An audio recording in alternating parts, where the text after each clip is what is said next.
শেষ চৈত্রের ঘ্রাণ। লিখেছেন নূরজাহান আক্তার আলো। পর্ব সংখ্যা ২৭। ভালো হচ্ছে না কিন্তু, ছাড়ুন বলছি, ছাড়ুন। এত সহজে না। এ কথা বলে শীতলের হাত ধরে টানতে টানতে ইয়াসির বাইরে বেরিয়ে এলো। সকালের ঠান্ডা বাতাসে শরীর জুড়িয়ে যাচ্ছে। মাথার ওপর স্বচ্ছ সুনীল আকাশ। দু একটা কাক হেরে গলায় ডাকতে ডাকতে উড়ে যাচ্ছে নিজের গন্তব্যে। এখান থেকে কয়েক মিনিট হাঁটলে দেখা মিলবে একটি নদী। শান্ত নদী, ছোট ছোট স্রোতে বয়ে নিয়ে চলছে নিজস্ব নিয়মে। সম্ভবত এটা মেঘনা নদীর শাখা। তবে জায়গাটা একেবারেই শুনশান। এখান থেকে লোকালয় আরো অনেক দূরে। ইয়াসির শীতলের হাত ধরে টেনে নিয়ে যেতে যেতে হঠাৎ দাঁড়িয়ে গেল এবং শীতলের হাতটা ছেড়ে দিয়ে পেছনে ঘুরে মুচকি হাসল। ছাড়তে দেখে শীতল এবার বিস্ময় নিয়ে তাকালে ইয়াসির বলল, আচ্ছা, আমি ভীতুর মতো পালাচ্ছি কেন? ভয় পাই না কি ওই শুদ্ধকে? মোটেও না। তাহলে শুধু শুধু পালানোর মানেটা কি? উফ, বুঝলে বাবুই, তোমার বোকা হওয়ার রোগটা বোধহয় আমার ওপর ভর করেছে। না হলে আমি ইয়াসির খান এমন করার কত কথা না। শুদ্ধ ভাই কই, শুদ্ধ ভাই? ব্যাকুল সুরে কথাটা বলে শীতল এদিক ওদিক তাকালো। খুঁজতে লাগলো অনেক আশা নিয়ে। কান্না ভেজা কণ্ঠে ডাকতেই লাগলো করুণ সুরে। ওর ওই ব্যাকুলতা সহ্য হলো না ইয়াসিরের।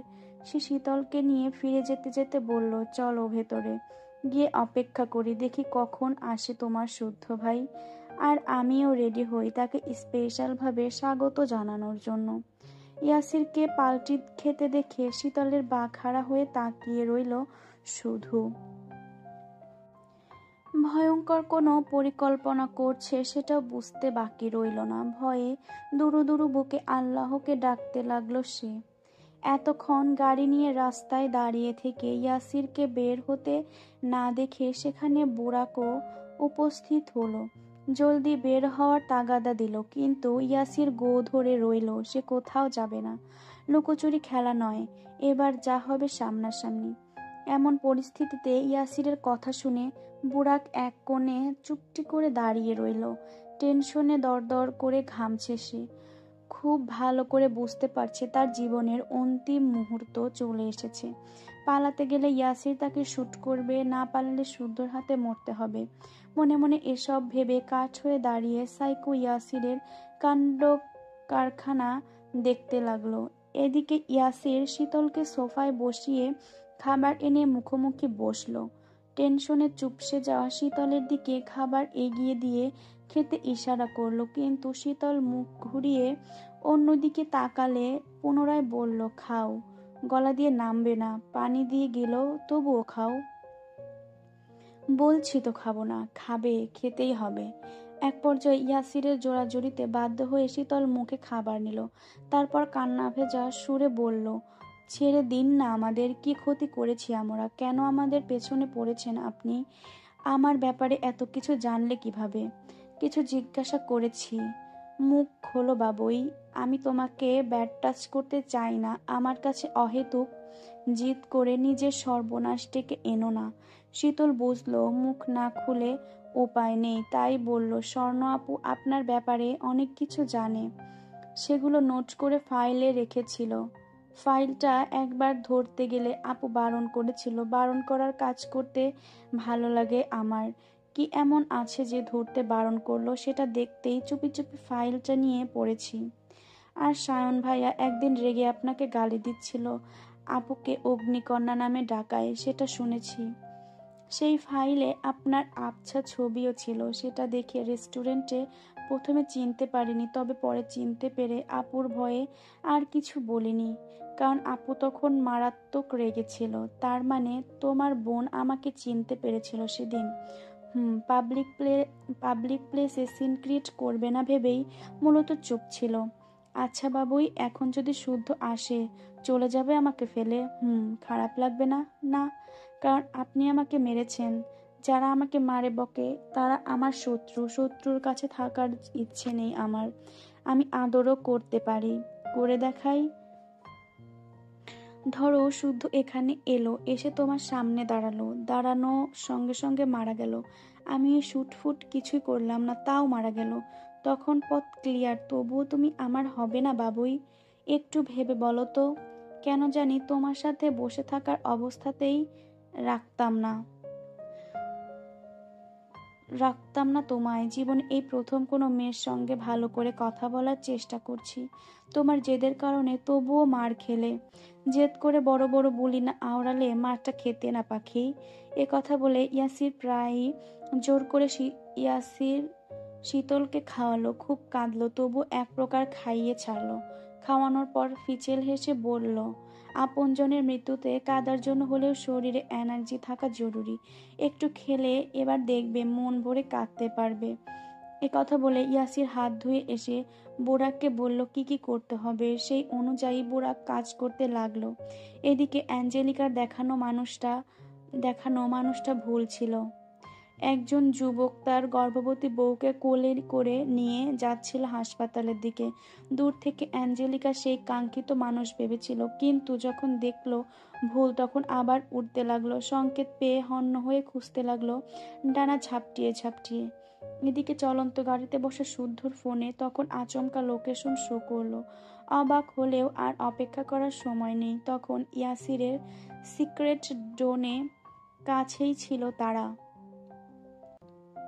এবার গাড়ির স্পিড বাড়িয়ে খুব দ্রুত সেখানে পৌঁছালো। বাকি বন্ধুদের অ্যালার্ট করলো হাসান। শুদ্ধ গাড়ি থেকে নেমে এগোতে এগোতে কোমরে গুজে রাখা পিস্তলটা হাতে নিতে ভুলল না। এটাতে সাইলেন্সার লাগানো এবং তার নিজের নামে লাইসেন্স করা। তার ক্ষিপ্ত হাঁটার গতি আর থমথমে মুখ দেখে রাগের মাত্রা বুঝতে কষ্ট হলো না হাসানের। কিছু বললে যে হিতে বিপরীত হবে তাও খুব ভালো করে জানে সে। তবুও শুদ্ধর হাতটা টেনে টেনে ধরে থামালো।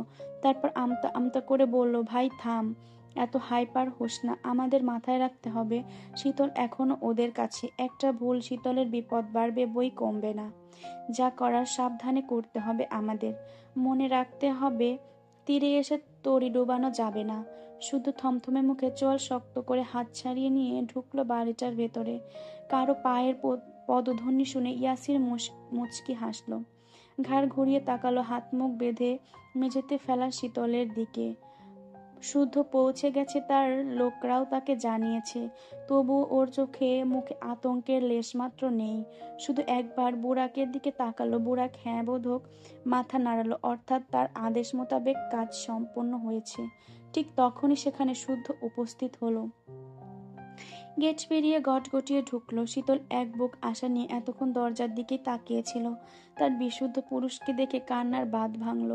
ইচ্ছে করলো দৌড়ে গিয়ে বুকে লুকিয়ে পড়তে, কিন্তু সেটা সম্ভব হলো না। তাই অশ্রুভেজা চোখে তাকিয়ে রইল শুদ্ধর দিকে। হাত পা মুখ বাঁধা শীতলকে মেঝেতে পড়ে থাকতে দেখে শুদ্ধর বুকে যেন ঢস ঢস নামলো। সে এগোতেই শীতল বারবার মাথা নাড়াতে লাগলো, গো গো শব্দ করে কাছে যেতে বারণ করলো। হঠাৎ এমন করাতে শুদ্ধ কিছু একটা আন্দাজ করে শান্ত চাহনিতে তাকালো ইয়াসিরের দিকে। টিগার চেপে পিস্তল তাক করতে ইয়াসির বলল, কি রে, থামলি কেন? বুকে পাটা থাকলে প্রাণ নিয়ে ফিরে যা। ফিরবো তো অবশ্যই, তবে তোর হিসেব বরাবর করি। শুদ্ধ রক্তচক্ষু নিয়ে তাকালে ইয়াসির দুই হাতে হাততালি দিয়ে হঠাৎ হো হো করে হাসলো। শুদ্ধকে উস্কে দিতে আরো কিছু বলল। শুদ্ধ পুনরায় এগোতে গেলে শীতলের ছটফটানি বেড়ে গেল। অঝোর ধারায় কাঁদতে কাঁদতে সে অনবরত মাথা নাড়াতে লাগলো। শুদ্ধ শুনল না, বরং শীতলের কাছে যেতে এগোতেই হাসান খেয়াল করলো শুদ্ধর পায়ের কাছে কারেন্টের তার পড়ে আছে। বিনা কারণে তার ফেলে রাখবে কেন? এমন না যে কোনো কাজ চলছে। তার সন্দেহ হলো, একটু এগিয়ে দেখলো সত্যি সত্যি ওটা কারেন্টের তার। হতে পারে এটা ইয়াসিরের আরেকটা চাল, হতে পারে তার দিয়েই কোনো ফাঁদ পেতেছে। হাসানের ধারণা তখন সত্যি প্রমাণ হলো বুরাকের দিকে তাকিয়ে। ওই ছেলেটাও তাকিয়ে আছে শুদ্ধর পায়ের দিকে। শুদ্ধ কখন তারে পা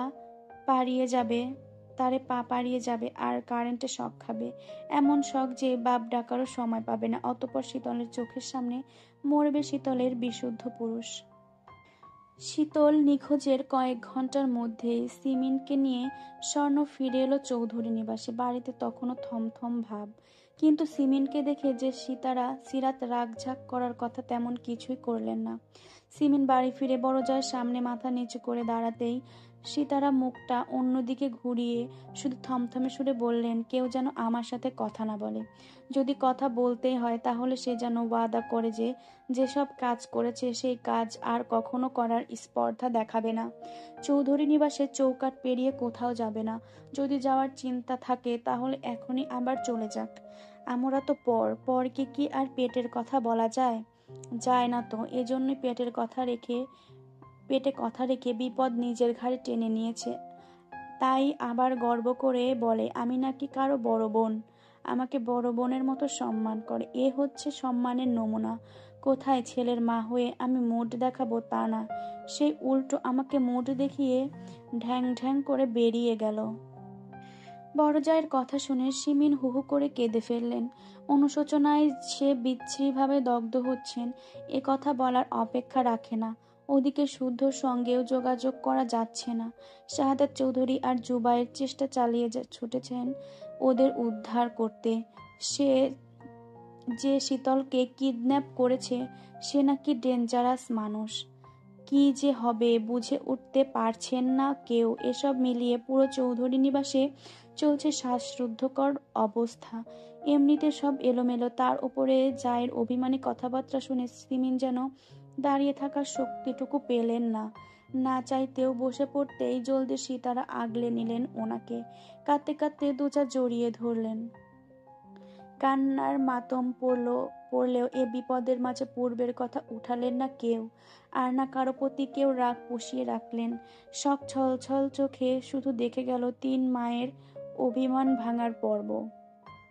সে মনে মনে দোয়া করতে লাগলো আবার যেন চৌধুরী নিবাসে সুখ ফিরে আসে, আবার যেন সুখের হাট বসে, আবার যেন সব ভাই বোনেরা খুনসুটি আড্ডায় মেতে উঠতে পারে।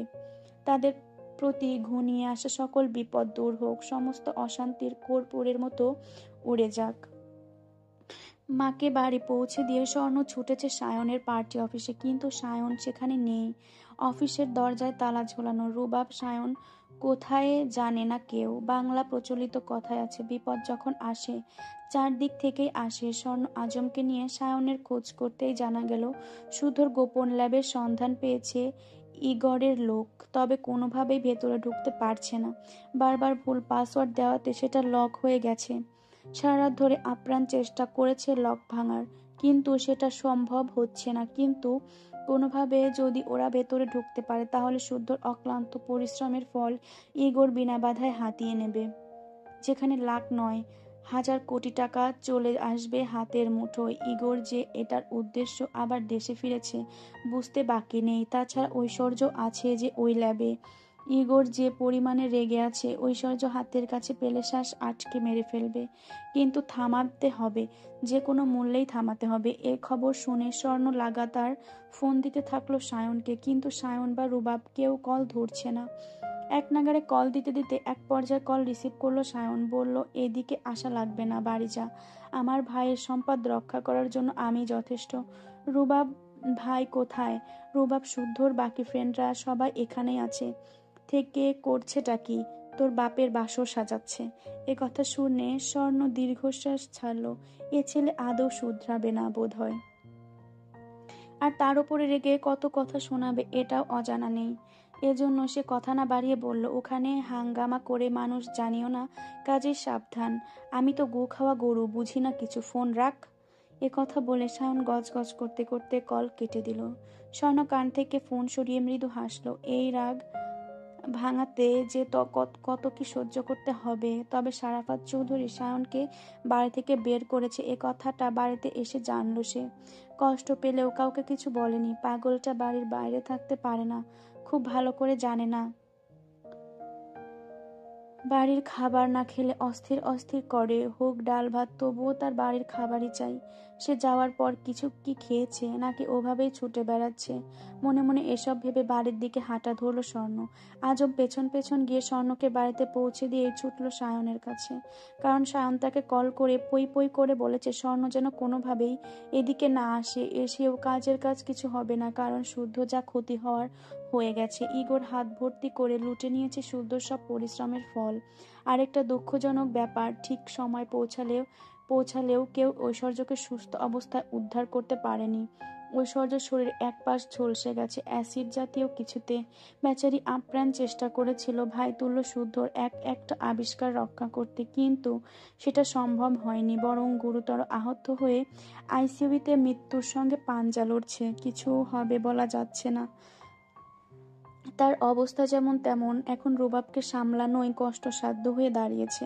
ছেলেটা পাগলের মতো হাউমাউ করে কাঁদছে। ভালোবাসার পীড়া যে এত যন্ত্রণাদায়ক আগে জানা ছিল না। এদিকে চৌধুরী নিবাসে যা অবস্থা এখন, এসব কথা কাকে বলবে, বরং শুনলে সব আরো ভেঙে পড়বে। আর একদিকে শুদ্ধ কি করছে, পেয়েছে কিনা সেসব ভাবলে ওর মাথা এলোমেলো হয়ে যাচ্ছে। কোন দিকে যাবে? শুরুতেই শুদ্ধকে একা ছাড়তে চায়নি সে, কিন্তু শুদ্ধ বারণ শোনেনি, তাকে বাড়ির দিকে নজর রাখতে বলে একাই বেরিয়ে পড়েছে। তবে এখন স্বর্ণকে বলা মাত্রই চলে আসতো ঠিকই, কিন্তু বাড়ির মানুষকে সামলানোর জন্য কাউকে দরকার। এজন্যই সে ঘটনা গোপন রাখলো। কিন্তু সব ঘটনা কি চাইলে গোপন রাখা যায় না, বরং কিছু ঘটনা বাতাসের আগে ছুটতে শুরু করে। সায়নের ভাবনায় চুরচুর করে সেটাই ঘটল চৌধুরী নিবাসে। ভোরে ফুটতেই সারাফাত চৌধুরীর কাছে খবর এলো ওনার পরিচিত এক বিজনেসম্যান সায়নকে ভোর থেকেই হসপিটালে ছুটোছুটি করতে দেখে এই খবরটা ওনাকে জানালেন। হতবাক হয়ে শুনে উনি ভেবেই বসলেন শীতলের কিছু একটা হয়ে গেছে। যদি না হয় তাহলে রুবাব এভাবে কাঁদবে কেন? বোনরা তো ভাইদের কলিজা। ওনাকে এভাবে থম মেরে দাঁড়িয়ে থাকতে দেখে সীতারা জায়নামাজটা গুছিয়ে উঠিয়ে রাখলেন। তারপর জিজ্ঞাসা করলেন কি হয়েছে, কোনো খবর পেলে? হসপিটালে যেতে হবে সীতারা, দ্রুত চলো। হসপিটালে কেন? আমাদের শীতলটা বোধহয় ভালো নেই, চলো। কথা বাড়িয়ে সময় নষ্ট করো না, মেজ বউ ছোট বউকে ডাকো দ্রুত। এ কথা বলে উনি গাড়ির চাবি নিয়ে দ্রুত পায়ে বেরিয়ে গেলেন। সীতারা হাঁক ছেড়ে বাকিদের ডাকতে ডাকতে কেঁদেই ফেললেন। ওনার কান্নার আওয়াজে বাকিরা ছুটে এসে উপস্থিত হলো ড্রয়িং রুমে। সারা রাত জেগে থাকা ছোটরা কিছুক্ষণ আগে শুয়েছিল। শুয়ে থাকতে থাকতে চোখটা কেবল বুজে এসেছিল। হঠাৎ কান্নার শব্দে ছুটে এসে বিস্ময় নিয়ে দেখল বড়মা কাঁদছে। সে তারা সিমির নামাজ কোরআন পড়ে হিসাব খোলার সময় পাননি। ওনারা ছুটে এসে দাঁড়াতেই সারাফাত চৌধুরী তাড়া দিল গাড়িতে গিয়ে বসতে। শখে বললেন সাম্য সৃজনের খেয়াল রাখতে। শীতলের কিছু হয়েছে ভেবে কাউকে বাড়িতে রাখা গেল না। বাড়িতে থাকার কথা বলতেই তারা হাউমাউ করে কাঁদতে লাগলো সকলে। অগত্যা ওনাদের সবাইকে নিয়ে ছুটলেন হসপিটালের উদ্দেশ্যে। সিক্রেট ডোন, চট্টগ্রাম। শুদ্ধ শীতলের দিকে যেতে গিয়েও থামলো। দেখে ইয়াসির তাকে উস্কাতে লাগলো, এমন এমন কথা বলল যে শুদ্ধ রাগের পারদ বাড়ল। ইয়াসির যদিও এটাই চাইছিল, কারণ উস্কালেই শুদ্ধ হয় তাকে মারতে আসবে, নয়তো শীতলকে উদ্ধার করতে এগিয়ে যাবে। যেটাই করুক, তারে পা দিলেই বিনা বাক্যে পাথরের পথের কাঁটা দূর হয়ে যাবে। এজন্যই তো পালানোর মতো বোকামি করলো না সে। ঠান্ডা মাথায় যদি পথের কাঁটা সরানো যায় তাহলে শুধু শুধু এনার্জি লস করা মানেই হয় না। এ কথা ভেবে ইয়াসির উঠে দাঁড়িয়ে তার ছেলের হাসি হেসে বলল, কি রে চৌধুরী, ভয় পাচ্ছিস নাকি? কাকে? তোর মতো ভেড়াকে? আমি ভেড়া? সম্বোধন পছন্দ হলো না। গাধা কিংবা গর্তে লুকানো ইঁদুর বললে খুশি হতি? তা এই ইঁদুরের গর্ত থেকে জীবিত বেঁচে দেখা দেখি। যদি পারিস মেনে নেব চৌধুরীদের রক্তের দম আছে, আর যদি না পারিস তাহলে আজকে তোরই সামনে তোরই শীতলের ভার্জিনিটি পরীক্ষা করব। এ কথা ইয়াসিরের বলতে দেরি, কিন্তু শুধু এক লাফে তার ক্রস করতে সময় লাগেনি। চোখের পলকেই সে ইয়াসিরের বুক বরাবর লাথি বসিয়ে দিয়েছে। শক্তপোক্ত এক লাথিতে ইয়াসির কয়েক পা পিছিয়ে গেছে। শুধু তাকে সময় দিল না, বরং হিংস্র সিংহের ন্যায় তেড়ে গিয়ে যে মুখে শীতলকে নিয়ে নোংরা কথা বলেছে সেই মুখটাতে পিস্তলের গোড়া দিয়ে থেতলে দিতে থাকলো। সেকেন্ডের মধ্যেই লাল রক্তে রক্তারক্তি হয়ে গেল। শুধু শক্ত হাতের প্যাচে ইয়াসির এমনভাবে আটকে পড়ল যে নিজেকে ছাড়াতে হাঁসফাঁস করতে লাগলো ইয়াসির। শুদ্ধ শরীরেও যেন অসুরের মতো শক্তি ভর করেছে। সে বেশ কায়দা করে পিস্তলের হাতা দিয়ে বুক বরাবর মারতে ইয়াসির মেঝেতে ছিটকে পড়ল। এক গরম দিয়ে শীতলের কাছে গিয়ে কাশতে কাশতে রক্তমাখা থুতু ছুঁড়ে ইয়াসির তাকালো শুদ্ধর দিকে। হাতের উল্টো পিঠে ঠোঁটের রক্ত মুছে আচমকা ঠোঁট ছুঁয়ে দিল শীতলের কপালে। এ দৃশ্য যেন শুদ্ধকে উন্মাদ করে দিল। ভেতরে থাকা আরেক সত্তা যেন আজ মুহূর্তেই বেরিয়ে এলো। সে ক্ষিপ্ত গতিতে এগিয়ে গিয়ে কপালের পিস্তলের নল ঠেকিয়ে হিসিয়ে বলল, কালিমা পড়। ইয়াসির হাসল, রক্তমাখা দাঁতে বিশ্রী সেই হাসি। তবে কালিমা পড়া তো দূরে, সে ঘাড় ঘুরিয়ে শীতলের দিকে তাকিয়ে রইল। তারপর থেমে থেমে বলল, তোমার বোন আমার মোহ, আর তুমি আমার রন্ধ্রে পৌঁছানো আসক্তি। কসম করে বলছি, তোমার প্রতি আমার অনুভূতি অন্যরকম। বাবুই, তুমি তোমার শুদ্ধ ভাইকে ফিরে যেতে বলো। থেকে যাও আমার কাছে, আমি শুধরে নেব নিজেকে। তুমি যেমন বলবে আমি সেভাবে নিজেকে চেঞ্জ করব। বিনিময়ে তুমি আমার হয়ে যাও, আমার কাছে থেকে যাও প্লিজ। এ কথা বলে একটু থেকে পুনরায় থুতু ফেলে বলল, আজ যদি মারা যাই তাহলে বেঁচে গেলা, আর কোনোভাবে যদি আমি প্রাণে বেঁচে যাই তাহলে আমরা আবার মুখোমুখি হব। এবার ঘুটকো ঝামেলা আমাদের মাঝে আসার সুযোগ পাবে না, মিলিয়ে নিও। এ কথা বলে শুদ্ধর বন্দুকের নলে চুমুদ খেতে শুদ্ধ ট্রিগার চাপার আগেই হুড়মুড় করে একদল ছেলে উপস্থিত হলো। এসে শুদ্ধকে এলোপাতাড়ি মারতে শুরু করলো। শীতল কাটা মুরগির মতো ছটফট করে ইয়াসিরের শীতলের বাঁধন খুলে দিয়ে বলল, এভাবে কাঁদে না পাখি, ও মরে যাচ্ছে যাক, আমি তো আছি, আমি ভালোবাসবো তোমায়। কোনো কথা শোনার অবস্থাতে নেই শীতল। গগন বিদারী চিৎকার করে তার একটা কথাই বলে যাচ্ছে বারবার, আপনারা থামুন না, মারছেন কেন ওকে শুদ্ধ ভাই। এ কথা বলে শীতল ইয়াসিরকে ধাক্কা মেরে শুদ্ধর কাছে ছুটে গেলেও শুদ্ধকে ছুতেও পারল না। তার আগেই ইয়াসির তাকে ধরে বাহুডোরে আগলে নিল। শীতলের ভেজা চোখ মুছে দিয়ে বেশ আদুরে সুরে কথা কান্না থামাতে বলল, ততক্ষণে হাসান আর শুদ্ধর মারতে মারতে শুইয়ে ফেলেছে ছেলেগুলো। হঠাৎই সেখানে বিকট শব্দে বিস্ফোরণ ঘটতেই সকলে ছিটকে দূরে গেল। একের পর এক বিস্ফোরণ হতেই ইয়াসির দ্রুত সকলকে বেরিয়ে যেতে বলে নিজেও শীতলকে কাঁধে তুলে নিল। কিন্তু কয়েক পা এগোতেই শুদ্ধ এক পা বাড়াতেই ইয়াসির হোঁচট খেয়ে তাল হারিয়ে পড়তেই বেঁচে গেল। শুদ্ধ অপেক্ষা না করে ইয়াসিরের পায়ে শুট করে দিল। ইয়াসিরের ব্যথাতুর কণ্ঠে শুনে একটু দূরে এগোনো ছেলেগুলো ফিরে আসার আগেই তার কপালে পিস্তল ধরল শুদ্ধ। হাসান নিজেও উঠে দাঁড়িয়েছে।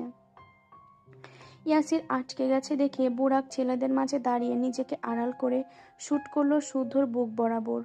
শুরু থেকেই হাসান খেয়াল করছিল বুড়াককে। এখন তার হাতে পিস্তল দেখে চিৎকার করতেই ঘাড় ঘুরিয়ে তাকালো শীতল।